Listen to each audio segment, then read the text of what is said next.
No princípio só havia trevas. Em seguida, Bang, e surge uma existência infinita de tempo, espaço e matéria ainda em expansão. Diariamente, novas descobertas desvendam os misteriosos, os fantásticos e implacáveis segredos de um local chamado Universo. O Sistema Solar. Como ele emergiu do esquecimento do caos interestelar. Somos todos feitos de gás e poeira. Hoje, o Sol e os planetas abrigam pistas fascinantes das suas origens numa névoa de partículas tão pequenas que são praticamente invisíveis. A prova do nosso passado está à nossa volta. Mas será que as forças titânicas que criaram o nosso sistema solar existem em todo o universo? Ou nós somos especiais? Nosso sistema solar parece ser uma excentricidade. O universo pode ter inúmeras estratégias para produzir estrelas e planetas, mas apenas uma poderia determinar como o sistema solar foi formado.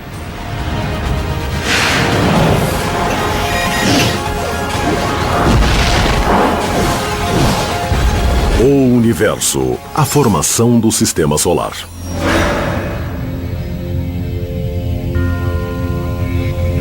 Tudo começou em um momento há quase 4,6 bilhões de anos. Uma gigantesca nuvem de gás e poeira flutua sinistramente por um ramo longínquo da Via Láctea, a mais de 400 graus abaixo de zero. Enquanto está ali sozinha, quase nada acontece numa nuvem molecular. As temperaturas são muito baixas, as partículas se movimentam muito, muito lentamente. Ela só está ali.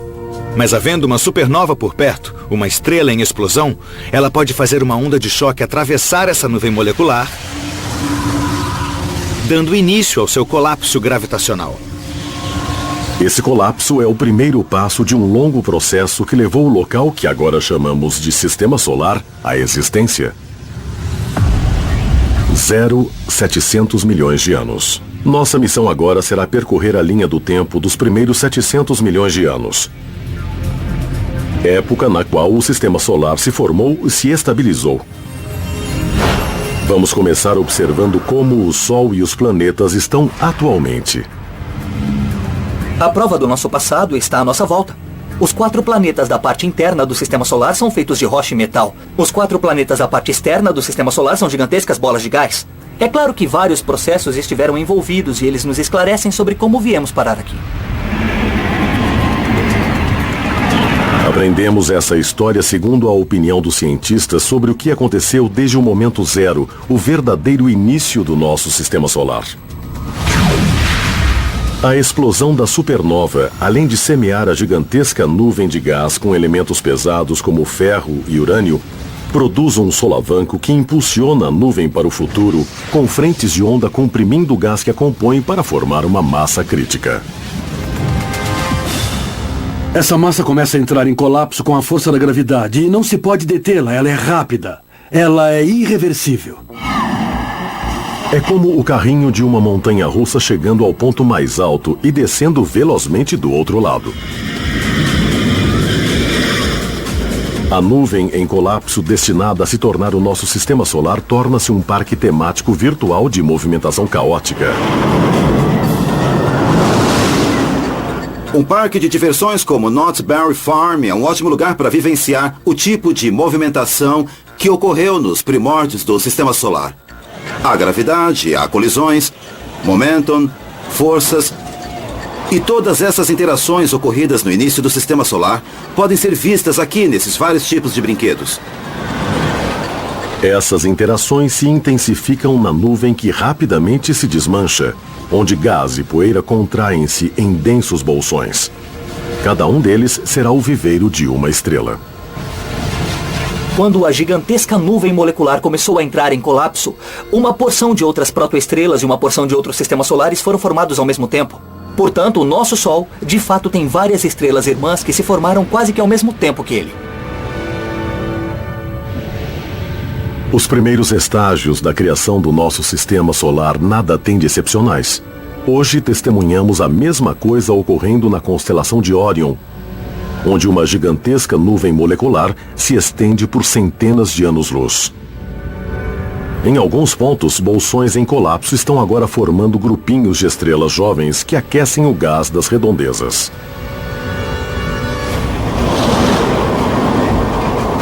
Os vários movimentos produzidos num parque de diversões podem ser comparados à movimentação de matéria cósmica que se junta para formar o sistema solar.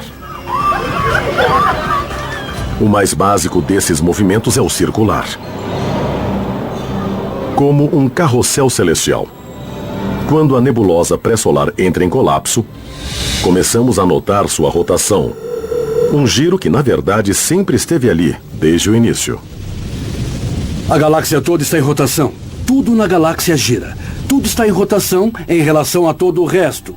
Portanto, a rotação faz parte da física do colapso estelar. O que ocorre a seguir lembra uma patinadora rodopiando quando recolhe os braços.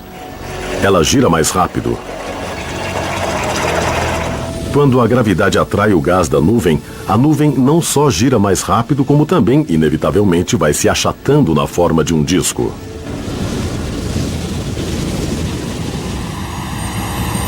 Podemos ver algo semelhante na Terra em locais como a fábrica de vidro de Joe Cariati, na Califórnia, onde a astrônoma Laura Denley observa o processo.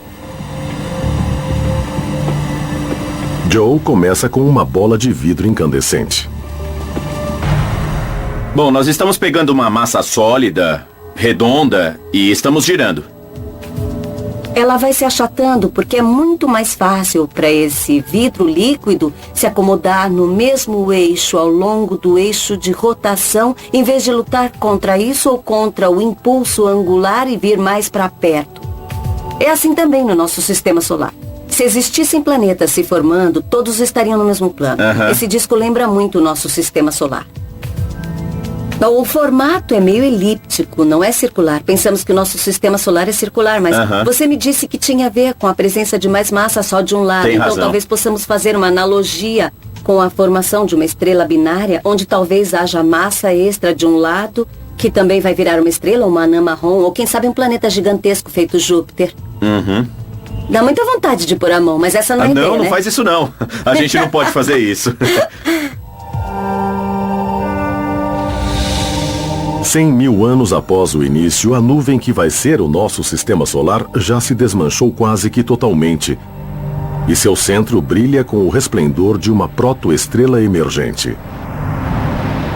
Chamamos de protoestrela as fases embrionárias da formação de uma estrela. É quando a estrela ainda está em colapso e a energia que ela está irradiando tem origem nesse colapso gravitacional. Ela se aquece mais porque está ficando menor e não está fazendo as reações nucleares, como seria característico na fase principal do processo de ser uma estrela. A protoestrela emergente começa a devorar o disco de gás e poeira que a compõe, a chamada nebulosa solar. Grande parte vai parar no Sol. E o que sobra, para dar origem a planetas, luas, asteroides e até a nossos próprios corpos, é tão pouco que parece uma reflexão tardia do cosmos.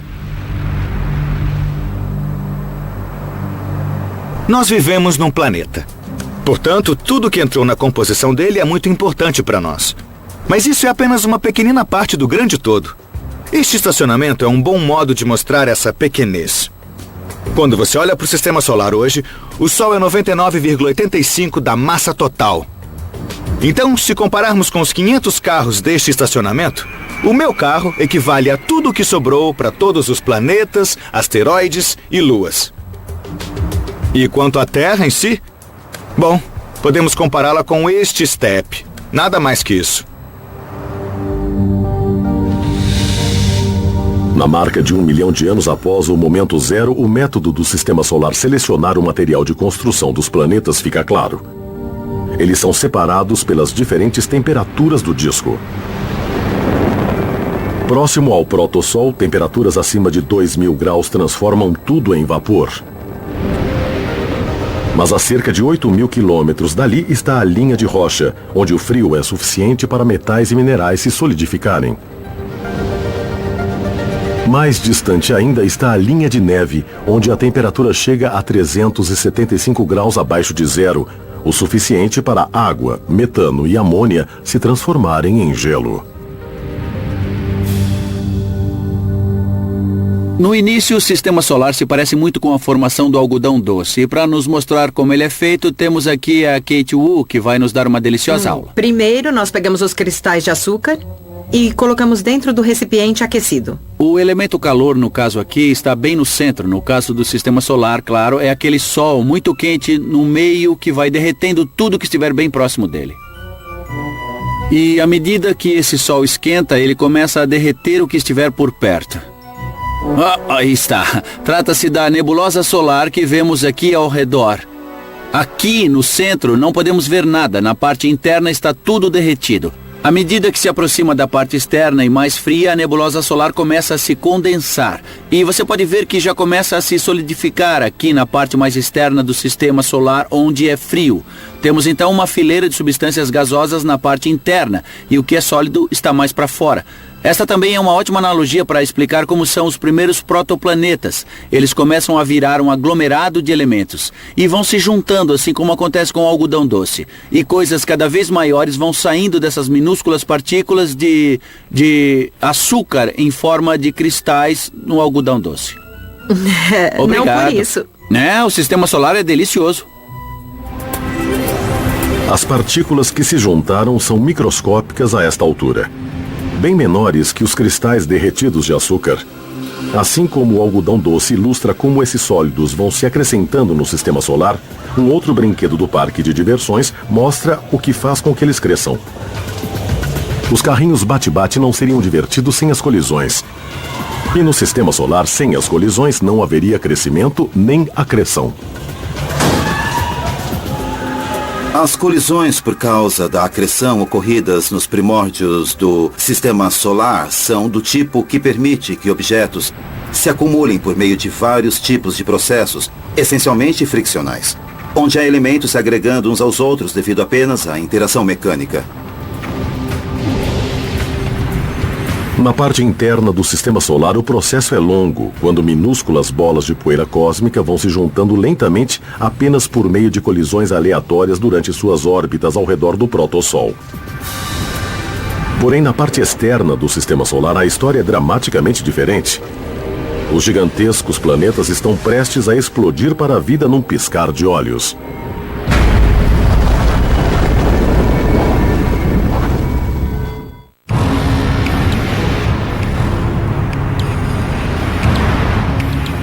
Tendo iniciado como uma nuvem de gás e poeira, a formação do nosso sistema solar vai levar 700 milhões de anos.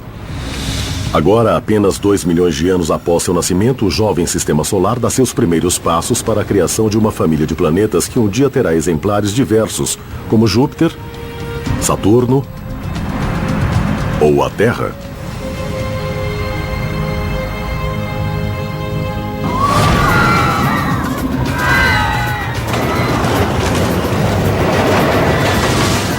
A essa altura, entretanto, não passam de blocos de matéria prosseguindo na sua montanha-russa em meio à turbulência da nebulosa solar.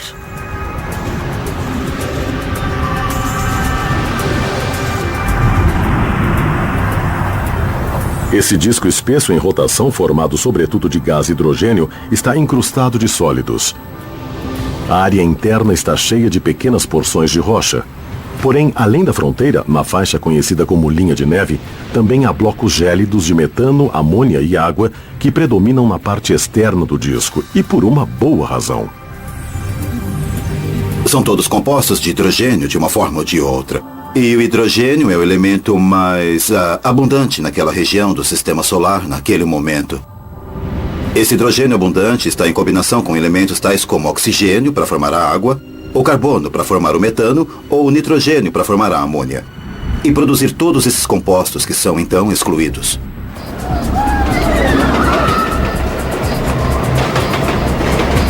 Contínuas colisões em meio à turbulência fazem minúsculas partículas de poeira e gelo se juntarem por meio de fricção e eletricidade estática, até serem grandes o suficiente para a gravidade assumir o controle. E elas se tornam planetesimais. Os planetesimais eram os blocos que originalmente formavam o sistema solar. Eram incrivelmente pequenos, tinham até 1.700 metros de extensão. Mas eram muitos nos primórdios do sistema solar, que estava infestado por eles. Esses planetesimais de 850 metros passarão a formar planetas de larga escala. Sim, mas de tamanhos distintamente diferentes. Era isso que Ryan Chen, de San Mateo, Califórnia, queria perguntar ao universo quando escreveu: por que os planetas mais próximos do Sol são menores do que os gigantescos planetas que estão mais distantes do Sol? Ryan, os planetas mais próximos são menores que os que estão mais distantes do Sol porque os primeiros foram formados a partir de muito pouco material. Eram só metais, rochas, coisas desse tipo. Os planetas mais distantes, após formarem um núcleo similar ao da Terra, conseguiram atrair blocos congelados de água, amônia, metano e dióxido de carbono. Isso fez com que ficassem maiores, e aí, por ação gravitacional, eles atraíram gases, tornando-se muito, muito maiores. Pergunte ao universo. 3 milhões de anos após o momento zero, os planetesimais estão se incorporando a objetos maiores, chamados embriões planetários ou protoplanetas. Os protoplanetas são formados por planetesimais, por isso são maiores, mais ou menos do tamanho da Lua. Além da linha de neve, onde o gelo é quase predominante, essa quadrilha fervilhante de protoplanetas colide e se funde num frenesi de formação planetária. Dentro de apenas 3 milhões de anos, essas colisões dão origem a um jovem planeta congelado destinado a se tornar o monstro do Sistema Solar. É o jovem Júpiter. Antes de se tornar um gigantesco planeta, Júpiter era como uma super-terra, com 10 ou 15 vezes a massa da Terra. Quando jovem, Júpiter é feito de rocha e gelo e continua a crescer. Em certo momento crucial, um último protoplaneta se choca contra a sua superfície.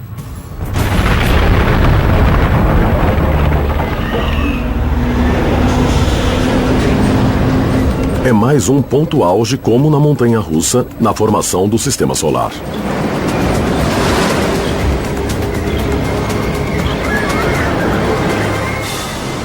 Essa massa agregada manda Júpiter para fora do circuito para se tornar um provocador gravitacional. Após alcançar uma certa massa crítica, a gravidade de Júpiter foi capaz de muito rapidamente atrair material, uma espécie de efeito descontrole que o tornou muito grande de forma muito rápida. Assim como um aspirador de pó cósmico, Júpiter suga praticamente todo o gás que encontra em sua órbita, chegando a 90% do seu tamanho atual em apenas 100 mil anos. Saturno, Netuno e Urano, por sua vez, imitam Júpiter e devoram gás suficiente para se tornarem gigantes gasosos. Essa dramática limpeza feita por um ou mais planetas, deixando espaços vazios através de um disco ao redor de uma estrela, é algo considerado comum no universo, fato já confirmado por recentes descobertas via telescópio. Vemos este processo também em outros sistemas solares sendo formados. Estamos finalmente no ponto em que podemos imaginar outros discos ao redor de estrelas e intervalos que estão sendo criados pelos grandes planetas presentes em sua órbita. No início de 2011, astrônomos usando o telescópio Subaru, no Havaí, divulgaram a foto de uma estrela a 450 anos-luz da Terra. Uma máscara óptica avançada permitiu fazer o bloqueio da luz dessa estrela, revelando a primeira imagem direta de um disco com áreas que foram limpas por planetas orbitantes. Trata-se de uma imagem incrível de alta resolução, que mostra um disco de gás e poeira ao redor de uma estrela e as partes internas retiradas por um ou mais planetas. Certos materiais foram incorporados a eles e outros foram atirados fora. Na marca de 3 milhões de anos na linha do tempo, Júpiter e Saturno são agora os titãs do Sistema Solar. Esses dois planetas gigantescos detêm 92% de toda a massa não solar de todo o sistema. Com 10 milhões de anos de vida, o jovem Sistema Solar está praticamente sem gás. Nesse caso, trata-se de hidrogênio e hélio, combustíveis do rápido crescimento de Júpiter e de Saturno. A estrela em formação tinha um enorme vento solar que dava fim em tudo que havia no Sistema Solar. Júpiter e Saturno tiveram a sorte de conseguir a maior parte desse material em suas órbitas. Por isso são tão grandes. Urano e Netuno chegaram um pouquinho mais tarde e não conseguiram atrair tanto material. Por isso são menores que Júpiter e Saturno. Durante o período anterior à limpa de toda a poeira e gás, o Sistema Solar em formação encontrava-se totalmente escondido do resto do universo. Mesmo quando a poeira e o gás estavam formando os planetas, o disco ficou muito espesso e bloqueou a luz do protossol no centro. Numa distância equivalente a várias distâncias entre a Terra e o Sol, por exemplo, se pensarmos nele durante as primeiras fases do Sistema Solar, não seria possível vermos o Sol, ver a luz dele. Como teria sido a aparência do Sistema Solar em seus primórdios para astrônomos alienígenas que talvez estivessem nos vendo a distâncias ainda maiores? O telescópio espacial Hubble nos mostra isso através de fotos de discos protoplanetários na região de uma estrela em formação a 1.350 anos-luz da Terra. Podemos vê-los por vários ângulos relativos à nossa linha de visão. Por exemplo, se estiverem de frente, podemos ver uma estrela no centro rodeada por um disco. Mas quando olhamos para esses objetos de lado, todo o gás e a poeira entre a nossa linha de visão e a estrela central bloqueia a luz dela. Agora, porém, 10 milhões de anos após o início da formação do Sistema Solar, com poeira e gás praticamente extintos, nosso futuro Sol brilha fulgurosamente pelo espaço. Ele ainda tem que passar pelo processo de se tornar uma verdadeira estrela e, a essa altura, iria parecer estranho aos olhos modernos. O espectro de luz era muito diferente, estava sacrificando muita energia, assim como faz hoje. Mas era de fato muito mais vermelho em seu espectro. Portanto, no início, o Sistema Solar deve ter sido de cor bem diferente da que tem hoje. A protoestrela de aparência amarelo-laranja é um caldeirão fervilhante. Em alguns sistemas, os núcleos de nuvens em contração nunca produzem mais do que a luz tênue de meras anãs marrons. O protossol agora se aproxima de um ponto crítico. Será que essa fornalha interna vai negar fogo? Ou deverá romper a fronteira nuclear para brilhar por toda a galáxia com todo o fulgor de uma verdadeira estrela?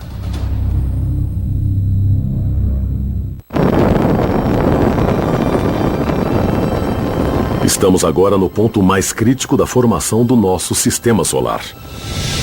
Com 50 milhões de anos, o protossol e seus planetas em formação mal têm 1% da idade que tem agora. Em muitos sistemas, a estrela central não tem massa suficiente para inflamar-se completamente. Mas nosso futuro Sol está prestes a romper com esse destino. Ele chegou ao limite crítico de calor e pressão. Momento em que a fusão nuclear pode se iniciar em seu núcleo. Utilizando a mesma incrível energia que potencializa a bomba H, nosso Sol passa a existir como uma estrela recém-nascida e totalmente formada. Depois de 50 milhões de anos de vida do Sistema Solar, desde que iniciou sua formação, o Sol entra numa fase diferente, queimando hidrogênio, fazendo uma verdadeira fusão nuclear. Nesse ponto, o Sol se torna o que hoje pensamos ser uma estrela totalmente desenvolvida. A fusão nuclear vai levar o Sol para o futuro distante. Ele vai queimar tempo suficiente para dar apoio à evolução da vida na Terra, brilhando sem cessar por cerca de 10 bilhões de anos. Ao contrário do Sol recém-nuclear, o resto do Sistema Solar está longe da maturidade. 40 milhões de anos antes, os gigantes de gás congelado fora da linha de neve pararam de crescer e alcançaram uma estabilidade gélida. Porém, na parte interna e quente do Sistema Solar, onde o gás é raro, mas as rochas são abundantes, ainda reina o caos. Quando o Sol se torna uma estrela totalmente desenvolvida, os planetas da parte interna do Sistema Solar ainda estão tentando crescer. Há pequeninos protoplanetas que continuam em construção, colidindo, ficando cada vez maiores, vindo a se tornar aqueles 4 enormes planetas da parte interna do Sistema Solar. Porém, dentro da órbita de Júpiter há uma região estreita onde os planetesimais menores predominam e os protoplanetas são raros. Trata-se do cinturão de asteroides onde Júpiter agita as coisas para evitar a formação de qualquer planeta. Júpiter é o maior dos planetas e sua influência gravitacional é a maior do Sistema Solar. Houve um momento no início do Sistema Solar em que Júpiter atravessava o que chamamos de cinturão de asteroides, incrementando a velocidade dos planetesimais, fazendo com que colidissem e ficassem totalmente em pedaços. Vamos tentar fazer uma ideia do que é uma colisão destrutiva dentro de um cinturão de asteroides. Só que não podemos usar rochas de verdade porque são duras demais e as velocidades baixas demais. Então vamos usar essas rochas de material super leve que foram feitas para nós por Ryan Johnson, um craque em efeitos especiais. Ryan, pode nos falar sobre esses asteroides especialmente leves? Claro. Esses objetos aqui, desenvolvidos por nós, são de um tipo de isopor usado para fazer rocha de mentirinha nos filmes e coisas do tipo. Quando queremos fazer algo que quebre, parecendo que é bem duro, usamos isso, que quebra com facilidade em pedacinhos. Então nós pegamos esse material e desenvolvemos uma bola muito maior, que fingiremos ser o nosso asteroide. Temos 2 deles. Vamos jogar um contra o outro com força e tomara que simulem a colisão de um asteroide. E que velocidade você acha necessário para provocar a colisão? Bom, a gente precisa jogar um em cima do outro de uma altura razoável. Mais ou menos como essa altura aqui. Tá bom, vamos tentar.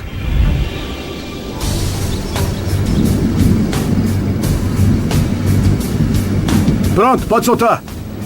A distância da queda é cerca de 5,5 metros.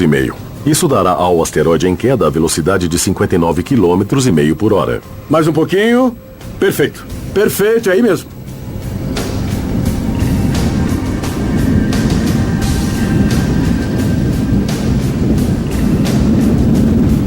Legal, Ryan, pode jogar.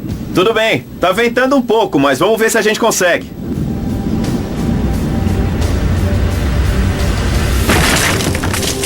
Nossa! Muito bom! Foi excelente! Sim!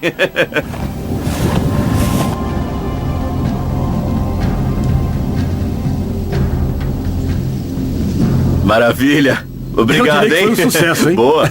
Isso aqui tá ótimo, hein? Incrível, fez um belo estrago, né? Ótimo. Então, no cinturão de asteroides, esses pedaços voltariam a se juntar e formar uma pilha de cascalhos, ou seja, um asteroide como conhecemos hoje. Bom, se eles começam a se juntar o tempo todo, não seria esse o processo pelo qual um planeta se forma? Não é assim que funciona? Não, porque aí isso aqui é atingido de novo, e de novo, e de novo. Essas coisas são sempre pulverizadas pelos impactos, restando apenas pequenas porções de cascalhos isolados em vez de um planeta inteiro. E essa experiência reproduz de modo razoável o que você acha que poderia ser uma colisão de asteroides? Essa é uma analogia muito boa, porque você tem pedaços grandes, você tem poeira, e o que são asteroides? Basicamente pilhas de cascalhos compostas de pedaços enormes que se juntaram. Foram cobertos de poeira e então acho que você fez um bom trabalho. Isso aqui se parece com os primórdios de um asteroide. Ótimo, eu fico feliz que deu certo. Eu também. O cinturão de asteroides não é a única região no emergente sistema solar onde os planetas não conseguem se formar. Nas regiões mais periféricas do sistema solar, um outro anel de pequenos objetos orbita em gélido silêncio, o cinturão de Kuiper. O cinturão de Kuiper é uma região que fica atrás na órbita de Netuno e abriga uma grande porção de corpos rochosos e congelados bem distantes uns dos outros. Bom, eles jamais conseguiram se fundir para formar um planeta porque não são em número suficiente nem próximos do outro para tanto. 50 milhões de anos após o nascimento do nosso sistema solar, tanto o cinturão de Kuiper quanto o cinturão de asteroides detinham 100 vezes mais objetos do que hoje. Tais objetos terão um papel monumentalmente destrutivo, mas vital na evolução final dos planetas internos, entre eles, a Terra. Os planetas internos levam 10 vezes mais tempo para se formar do que os planetas gigantes localizados fora da linha de neve. Após 75 milhões de anos, o processo está quase terminado. A cerca de 150 mil quilômetros do protossol, nossa quase Terra chegou ao tamanho de um planeta de órbita relativamente estável. Mas existe um perseguidor cósmico. Acreditava-se realmente que a Terra estava em sua fase inicial, acompanhada de um outro planeta, um protoplaneta chamado Theia, que estava, na verdade, numa órbita semelhante à da Terra, em essência indo quase que pelo mesmo caminho. Por milhões de anos, esses planetas irmãos perseguem um ao outro ao redor do Sol num perigoso dueto. Mas um choque está por vir e trará enormes consequências para o destino da Terra.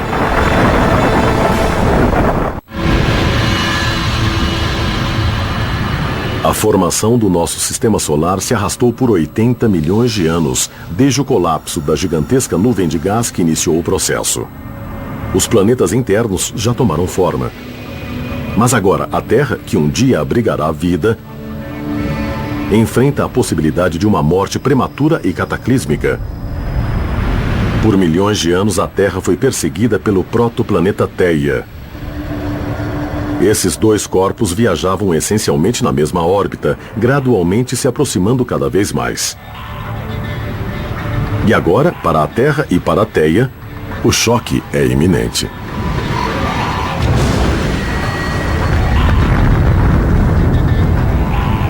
A colisão entre Terra e Theia, no início da história do Sistema Solar, deve ter sido um grande espetáculo. Um objeto do tamanho de Marte chegou e bateu na lateral da Terra, espatifando parte da crosta e do manto desses dois corpos celestes e formando um anel de detritos que depois deu origem à Lua.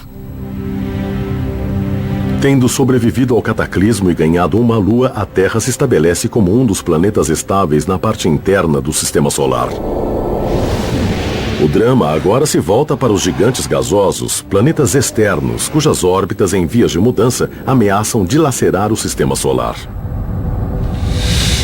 Após 500 milhões de anos, todos os planetas do Sistema Solar estão formados. Porém, cercados por detritos no disco planetário, eles continuam em frente. Enquanto ondas de densidade são formadas no disco, os planetas estão quase que surfando nas ondas de material desse mesmo disco. Não tem como saber o que acontece com os planetas desde sua formação até o momento em que são vistos por nós. Nos primórdios do Sistema Solar, os 3 planetas mais distantes do Sol, como grupo, estavam mais próximos do Sol do que nos dias de hoje. E a órbita original de Netuno era mais interna do que a órbita de Urano, o inverso da posição atual. Além disso, tanto o cinturão de asteroides quanto o cinturão de Kuiper têm 100 vezes mais material do que atualmente. Os pequenos corpos presentes nos 2 cinturões são constantemente deslocados pelos planetas gigantes e sua intensa gravidade. Como são gigantescos, os grandes planetas reagem sempre que empurram um planetesimal para outro lugar. As reações podem ser pequenas, mas mesmo assim fazem com que as órbitas dos planetas gigantes migrem para novas posições. Antigamente, os planetas externos se deslocavam bastante. Eles migravam. Bom, Saturno, Urano e Netuno enviavam planetesimais na direção do Sol. Ou seja, sempre tinham que se deslocar para fora. Júpiter, porém, arremessava os planetesimais a enormes distâncias, chegando até a expulsá-los do Sistema Solar. Ou seja, Júpiter teve que se deslocar mais para dentro do disco. O que determina esse deslocamento para dentro e para fora? Ele resulta de uma lei da física, segundo a qual a energia nunca é perdida. Quando um planeta ejeta um planetesimal, é preciso que ele se desloque para dentro um pouquinho. Trata-se de mera conservação de energia. Ele está dando muita energia para o planetesimal, atirando-o para longe no espaço. Isso quer dizer que o planeta tem que se deslocar para dentro. Ele perde energia. Se um objeto em órbita perde energia, não está se deslocando rapidamente. Isso quer dizer que ele cai para uma órbita inferior.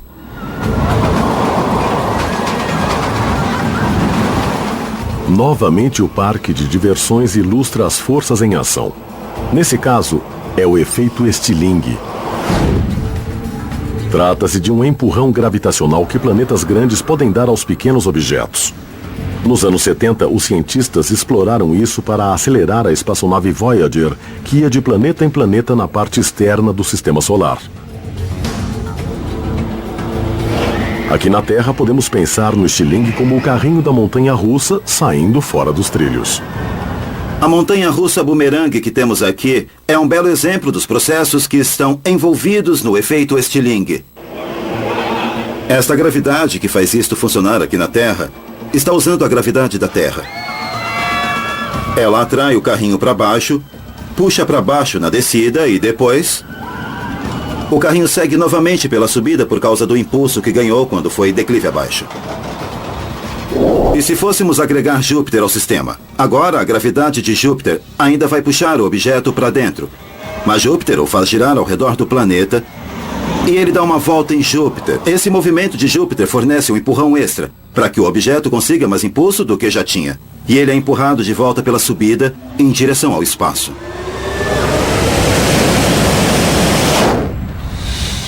Milhões de pequenos empurrões gravitacionais fizeram alterações sutis nas órbitas planetárias por mais de 500 bilhão de anos. A Terra e os outros planetas jovens talvez se estabeleçam em condições que proporcionem o início da vida. Se for assim, ela está prestes a ser dizimada uma vez que os gigantes gasosos como Júpiter e Saturno alcançam um ponto de ruptura chamado ressonância. Quando Júpiter e Saturno atingem o ponto de ressonância, ocorre uma catástrofe. O sistema solar se desmantela em 1 milhão de anos, ou seja, um período curtíssimo se comparado à idade do sistema solar. A ressonância significa que toda vez que Saturno orbitar o Sol uma vez, Júpiter orbitará o Sol 2 vezes. Resultado, Júpiter e Saturno chegam bem perto um do outro na mesma parte do sistema solar, com regularidade, continuamente, criando uma imensa bomba de gravidade. É como empurrar uma criança num balanço. Se você empurrar o balanço na hora certa, você consegue o movimento para mandá-la cada vez mais alto e mais alto. O efeito mais dramático está nos 2 planetas gigantes mais distantes do Sol. Como os planetas estavam em órbita no sistema solar, realizando interações gravitacionais uns com os outros, uma das coisas mais incríveis que ocorreu foi que Urano e Netuno realmente trocaram de lugar. Tanto que agora Netuno está muito mais distante do Sol que Urano. A ressonância é um cataclismo cujos efeitos reverberam no sistema a uma velocidade estonteante, não só alterando órbitas, mas também expulsando a maioria dos pequenos objetos do sistema. O planeta Júpiter é um grande provocador gravitacional e gradualmente esgotou o cinturão de asteroides. Porém, a ressonância Júpiter-Saturno causou um esgotamento catastrófico tanto no cinturão de asteroides quanto no cinturão de Kuiper. 99% dos corpos do cinturão de asteroides e do cinturão de Kuiper são afastados. Enquanto a maioria é expulsa do sistema, alguns mergulham nele. Atraídos pela gravidade do Sol, eles rasgam o espaço rumo à parte interna do sistema solar. Como será que os planetas internos, inclusive a Terra, vão escapar do extermínio?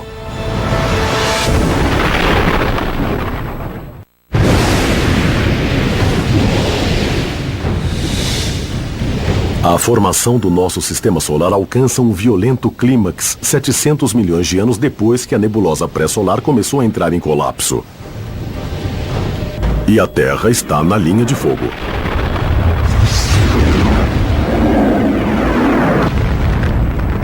O caos gravitacional de Júpiter e Saturno está bombardeando as luas e os planetas internos do sistema solar. Num evento agora conhecido como cataclismo lunar. Grande parte do material na parte externa do sistema solar, os cometas, caíram e rumaram para a parte interna do sistema solar, onde colidiram com os planetas internos e a Lua, criando crateras que são vistas hoje.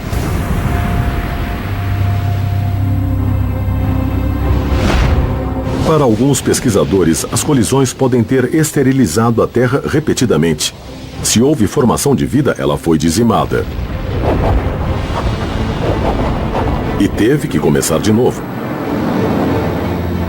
Mas o impacto dos objetos no espaço, somado à sua violência, também podem ter trazido algum benefício. A Terra talvez não tivesse toda a água que tem hoje se não tivesse sido bombardeada por material da parte externa do sistema solar. Chegou-se a especular que grande parte da água que temos na Terra é, na verdade, resultado de impactos da época do cataclismo lunar.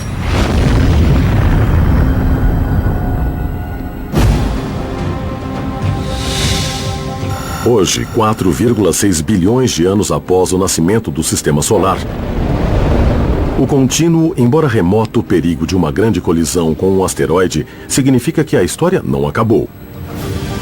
O mais importante é que há centenas de minúsculos asteroides atingindo o planeta na forma de meteoritos. Estudá-los nos dirá se a formação do sistema solar realmente ocorreu quando e do jeito que pensamos. Tenho aqui uma amostra do meteorito de Allende. O meteorito de Allende é um fragmento de rocha que caiu no México, perto do vilarejo de Allende, em 1969. Um dos componentes do meteorito são estas inclusões ricas em cálcio e alumínio, esses objetos brancos que você vê na superfície. Esses são os materiais mais antigos conhecidos do sistema solar. E sabemos disso pela datação por isótopos radiogênicos. Neste laboratório de alta tecnologia da UCLA, o especialista em cosmoquímica Ed Young e seus colegas examinam com cuidado minúsculas amostras de meteoritos antigos. Há um grande fragmento branco no meio que nós queremos retirar. Os lasers de precisão do laboratório miram nos fragmentos, produzindo orifícios da largura de um fio de cabelo humano. Uma análise sofisticada mede os elementos radioativos que servem como relógios atômicos. No início de 2011, os especialistas em cosmoquímica de um laboratório semelhante, na Universidade do Estado do Arizona, dataram parte de um meteorito norte-africano como tendo incríveis e exatos 4,5682 bilhões de anos de idade, o material mais antigo jamais encontrado na Terra, mais até que o próprio planeta. Em agosto de 2011, a sonda espacial Dawn chegou ao cinturão de asteroides, fonte da maior parte dos meteoritos. Fotos em close de Vesta, o segundo maior asteroide, abrem uma nova época de informações sobre a história do Sistema Solar. Uma das coisas mais incríveis sobre a missão Dawn é que vamos dar nossa primeira espiadela em algo que era essencialmente um mini planeta formado nos primórdios do Sistema Solar. Desde seu nascimento na fase inicial da história do Sistema Solar, Vesta tem sido poupado por ações climáticas e por muitas forças geológicas que alteraram os planetas ao longo do tempo. Como alguns dos maiores planetas, ele tem vulcões e tem um núcleo, mas ao contrário desses planetas maiores, pouca coisa ocorreu com ele nos últimos 4,5 bilhões de anos. Então, nós essencialmente vamos poder examinar essa parte mais antiga da história do Sistema Solar. Dawn vai orbitar Vesta por 1 ano antes de seguir e passar mais 1 ano orbitando o maior asteroide, Ceres.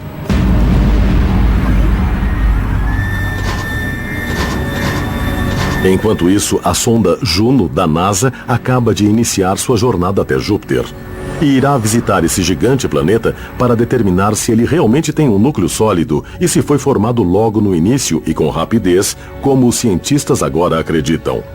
Mais cruciais ainda são outras estrelas com seus próprios sistemas solares, cuja formação joga uma luz fundamental sobre o nosso. A razão mais importante para entender como o Sistema Solar foi formado era descobrir se somos ou não normais. Quando você observa outros sistemas solares sendo formados com os nossos telescópios, por exemplo em Órion e outros lugares, queremos responder à pergunta: quão normal é esse sistema solar? Lançada em 2009, a missão Kepler prossegue a todo vapor e já identificou 1.200 possíveis planetas ao redor de outras estrelas. Alguns sistemas têm planetas do tamanho de Júpiter, próximos de seu Sol ou em órbitas assimétricas. Outros têm apenas pequenos planetas se aglomerando na zona aquecida de suas estrelas. 952, sistema candidato de Kepler, o Sistema Solar. Nosso Sistema Solar, entretanto, tem seus planetas em órbitas quase circulares, espalhados num arranjo estável que parece quase que perfeito demais. Uma das grandes surpresas da última década, quando começamos a descobrir outros sistemas planetários, foi o fato de que nosso Sistema Solar parece ser uma excentricidade, sobretudo porque é demasiadamente regular. Será que o Sistema Solar é formado por processos que podemos observar ainda em andamento? Ou será que somos especiais? Ou seja, será que nossa vida é ou não especial? Essa pergunta talvez seja a mais importante de todas, já que a história de vida do Sol e de seus planetas essencialmente se torna a história de vida da própria vida, da humanidade na Terra, do nosso único lar, estando sozinhos ou em meio a muitos outros no universo.